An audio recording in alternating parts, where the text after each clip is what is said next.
الرحمن الرحیم السلام علیکم ورحمۃ اللہ۔ مجھے امید ہے کہ آپ لوگ ٹھیک ہوں گے۔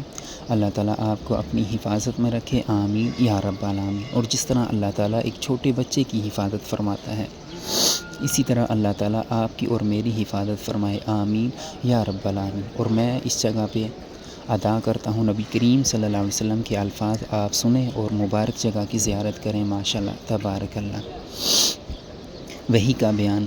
آپ صلی اللہ علیہ وسلم نے فرمایا کہ وحی نازل ہوتے وقت کبھی مجھ کو گھنٹی کی سی آواز محسوس ہوتی ہے، اور وحی کی یہ کیفیت مجھ پر بہت شاق گزرتی ہے۔ جب یہ کیفیت ختم ہوتی ہے تو میرے دل و دماغ پر اس فرشتے کے ذریعے نازل شدہ وحی محفوظ ہو جاتی ہے، اور کسی وقت ایسا محسوس ہوتا ہے کہ فرشتہ بشکل انسان میرے پاس آتا ہے اور مجھ سے کلام کرتا ہے، بس میں اس کا کہا ہوا یاد رکھ لیتا ہوں۔ عائشہ رضی اللہ تعالی عنہا کا بیان ہے کہ میں نے سخت کڑاکے کی سردی میں نبی کریم صلی اللہ علیہ وسلم کو دیکھا ہے کہ آپ صلی اللہ علیہ وسلم پر وحی نازل ہوئی، اور جب اس کا سلسلہ موقوف ہوا تو آپ صلی اللہ علیہ وسلم کی پیشانی پسینے سے شربوز تھی۔ صحیح بخاری حدیث نمبر 2۔